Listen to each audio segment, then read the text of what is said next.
warahmatullahi wabarakatuh. Balik lagi ke Edunajer 75 channel. Sekarang gue mau bicara masalah bola, guys. Ada bola, ada politik. Jadi gue baca bola aja dulu karena politik masih sampai tanggal 14 November. Kita akan melakukan 14 November kita akan melakukan coblos. Mudah-mudahan pilihan Anda yang baik atau yang menurut Anda baik ya silakan. Kalau menurut Anda, oh paslon 1 itu baik karena orangnya bijaksana dan pinter dan kulturnya jelas dan bobot-bobotnya jelas, silakan. Yang mau nomor 2 suka sama Pak Jenderal ya silakan. Yang suka nomor 3 yang suka nonton film, udah silakan. Bebas aja, pokoknya kita hanya bebas menurut keyakinan masing-masing dan menurut apa yang Anda inginkan. Udah, sekarang kita balik ke sepak bola. Kita yang kemarin Selasa ini kita melawan Libya, kalah 4-0. Yang saya mau bahas ini adalah antara lini belakang sama lini depan. Kita bahas lini belakang dulu, lini depan dulu. Sebelum kita bahas lini belakang. Yang saya hanya nonton sekitar berapa puluh menit ya, 40 menit apa 60 70 apa saya lupa, tapi yang jelas begini. Lini depan kita itu tidak bisa memaksimalkan keadaan supaya bisa bikin gol. Itu dia.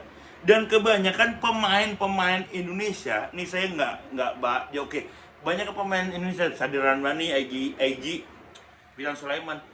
Terus ada Marcelino juga. Mereka itu berusaha untuk melewati back dari Libya. Sedangkan back Libya itu tinggi-tinggi, hampir 2 meter. Dan misalnya begini, Anda dapat bola crossing dari tengah ke kiri. Dan di kiri itu ada 2 defendernya Libya. Misalnya contoh ya, ada 2 defendernya Libya. Back sayapnya sama back tengahnya nutup, sama gelandangnya nutup. Berarti ada 3 kan. Nah, Anda sendiri lewat. Anda ada di sebelah kanan Anda itu. Misalnya ada di sebelah kanan itu ada tempat Anda bisa ngoper ke teman Anda yang di gelandang serang Indonesia itu kosong. Jadi Anda kan nggak mungkin melewati tiga pemain kan. Ya, Anda tuh harus sebagai pemain tuh harus pinter. Anda tuh harus ngasih ke kiri, ke tengah, ngasih temennya. Jadi, ini defender ini terpecah 2, melihat arah bola yang Anda oper ke sebelah kanan, dan Anda tinggal berdua sama back sayapnya Libya kan. Ini hanya contoh ya. Dan itu bolanya bisa tektokan. Jadi bisa dibawa dari tengah dari pinggir ke tengah, dikasih ke tengah lagi, terus Anda masuk, kasih umpan ke tengah, gol. Anda kasih tengah ke tengah, gol. Itu golnya Jepang yang saya lihat. Jadi tektokan. Jangan sampai Anda memaksakan diri untuk melewati 2-3 defender Libya yang benar-benar tinggi. Ada yang saya lihat waktu ada operan, mungkin Caraka atau siapa, itu di body sama backnya Libya jatuh itu. Gimana ceritanya di body aja jatuh, nggak tahu gimana jatuh terpleset apa di body di luar kotak penalti itu jatuh 2. Saya ngelihat antara Coach Justin bilang operannya Liga Inggris, tapi yang nerimanya Liga 1. Begini, gue juga suka main bola ya, karena gue juga dulu pernah sekolah di SSB Bayangan. Zaman gue nggak ada, jarang SSB, tahun 80-an nggak ada SSB. Tapi gue juga ngerti cara bermain bola yang benar gimana, karena gue sering nonton komentator dan bisa ngelihat liga-liga top, Liga Inggris. Gue sangat suka Liga Inggris. Kalau ada bola diumpan dari bawah, dari belakang ke depan, ke back sayap, itu nggak tahu back sayap kanan itu siapa, itu gue lupa itu. Kayaknya antara Dimas Derajat atau siapa. Jadi dioper ke kiri sama Justin Hubner itu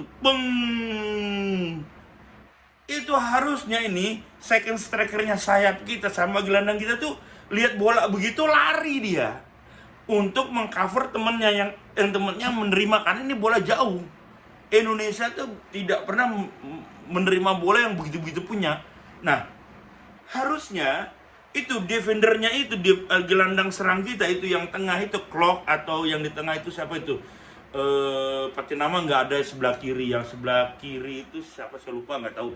Itu harusnya membackup. Seandainya dia terima bola, bola ini membal itu maksudnya ditahan terus mental, dan jadi dia bisa mengcover itu. Karena pas bola itu ditendang sama Justin Hubner ke depan, itu defendernya Libya tuh duanya langsung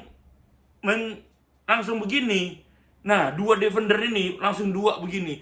Jadi otomatis ini diganggu lah, nggak bisa nerima secara otomatis. Ini dia juga, orang Libya juga ngerti ada bola seperti itu, defendernya mengcover dua pemain doang gitu. Nah, kalau ada bola seperti itu lagi, Indonesia harus, gelandang-gelandang kita harus bisa mencermati ini bola seperti ini diapakan, bola ini seperti ini diapakan. Jadi jangan bingung, kok kita dapat bola di tengah, bingung mau ngapain, ya kan? Kita oper teman kita, harusnya kita oper ke kanan, kita minta bolanya ke tengah atau ke kanan. Jadi jangan kayak waktu gue lihat tadi Marcelino, dia berusaha melewati di tengah, ada 3 pemain Libya dicoba melewati, ya nggak bisa lah. Lu bukan Messi, ngapain lu melewatin pemain sampai 3 begitu, ya kan? Nggak bakal bisa. Jadi lu harus lihat, kalau lu dari tengah itu ngelewatin satu pemain, jebret, lu lihat kiri kanan temen lu ada di mana, atau temen lu juga harus ngomong kiri kanan gitu loh. Jadi dia tahu ada otaknya, oh ada temannya di kiri, ada temannya di kanan, atau ada temannya di ujung, bisa umpan terobosan, seperti itulah. Jadi seperti itu, jangan sampai tiba-tiba bingung di depan tuh. Makanya Luis Milla bingung, orang Indonesia nggak punya intelijen cara berpikir yang benar. Jadi kalau ada bola mereka tuh linglung mau ngapain. Jangan sampai seperti itu. Kalau misalnya yang ditendang, misalnya nih pemain Libya mau ngoper seperti Justin Hubner, itu udah pasti gol. Itu gol buat Libya. Kenapa? Karena orang Libya tuh gue yakin dia tuh udah tahu caranya, untuk bagaimana caranya untuk mengantisipasi bola. Tahu caranya untuk, oh bola seperti ini temennya mau ngapain, temennya nerima, dia tahu nih bola ini nggak bisa diterima secara baik, dia harus cover temennya. Harus seperti itu. Oke, sekarang kita mau lihat, gue mau ngomongin masalah defender kita. Jordi Amat blunder, Justin blunder. Ya, Justin habis terbang 10 jam, nyampe langsung disuruh bermain bola, langsung tes. Bagi pikiran Justin ini hanya untuk briefingnya hanya untuk melihat kayak bagaimana. Makanya di babak pertama, di babak kedua 10 pemain masuk, 10 pemain keluar. Ya itu seperti itu.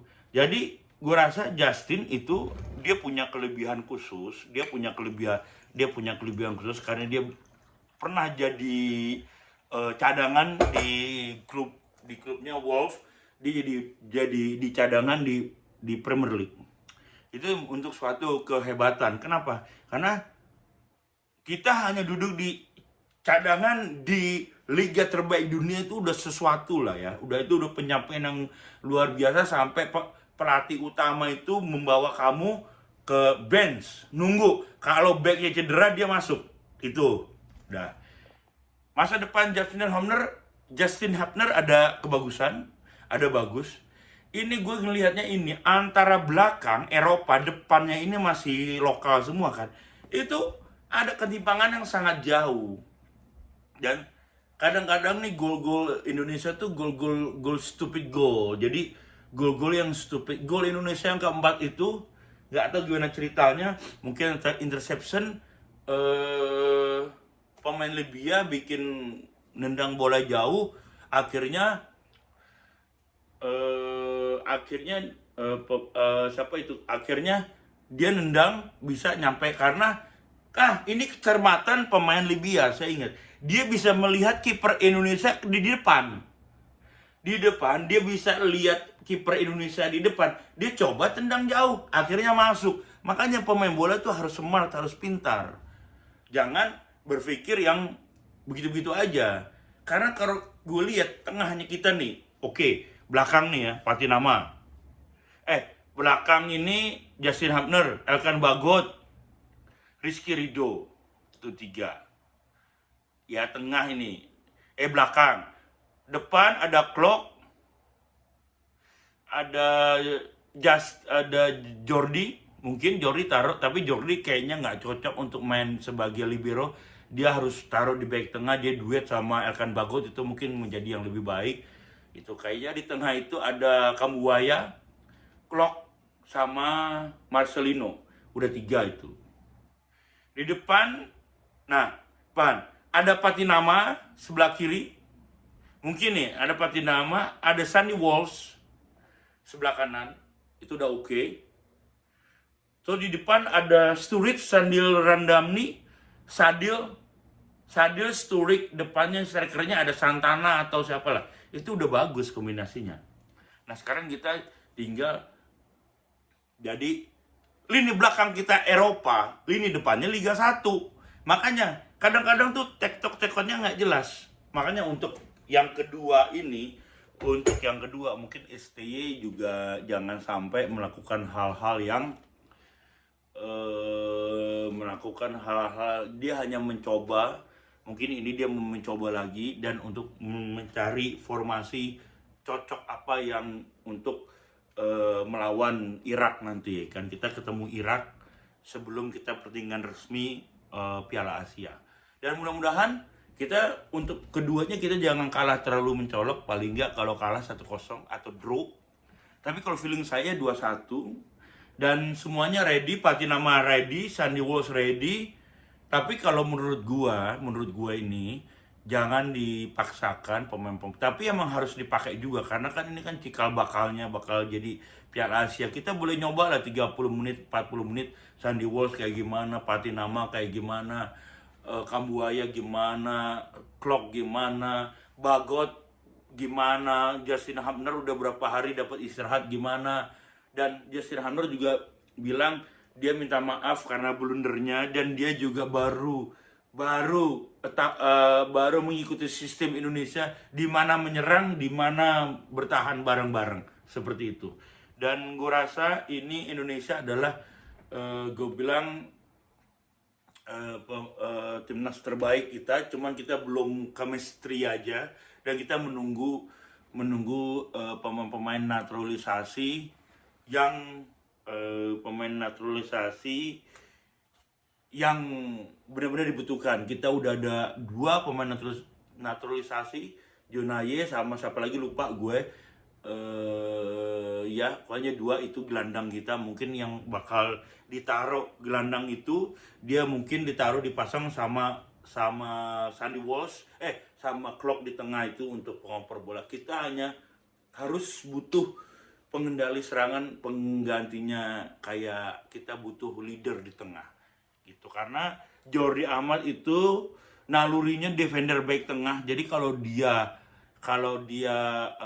melakukan hal-hal ditaruh sebagai libero, ya itu bukan posisi idealnya dia, berantakan. Karena dia emang mungkin dia akan melakukan hal-hal crossing yang bagus, tapi dia tuh posisinya itu di back tengah gitu. Dia cocok di back tengah. Jadi kalau sebagai gelandang bertahan di tengah libero ya nggak bisa. Double pistol seperti itu ya. Jadi ya gue rasa ini yang kedua mungkin Sintayong akan cuman tes ombak aja sebelum ketemu Irak di persahabatan yang ketiga. Dah seperti itu aja. Mudah-mudahan kita nggak kalah banget, kalau bisa kita seri lah. Mungkin menang atau gimana kita nggak tahu. Dan gue bilang ini kayaknya Indonesia bakalan lolos sampai 16 besar. Meskipun itu mission possible ya, gue optimis lolos 16 besar, meskipun Jepang juga ngeri, Irak kita kalah 5-0 di kualifikasi Piala Dunia, Vietnam juga dia lagi 50-50, ya di atas kita tapi 50-50 lah. Oke ya guys, gitu aja guys. Kita bahas Vietnam, Jepang, sama Irak, sama Vietnam. Ya udah 3 kita bahas. Oke guys, waalaikumsalam warahmatullahi wabarakatuh. Mudah-mudahan ini komentator saya ditonton, dicerna semuanya, mudah-mudahan diterima oleh kalian. Oke? Bye, ciao.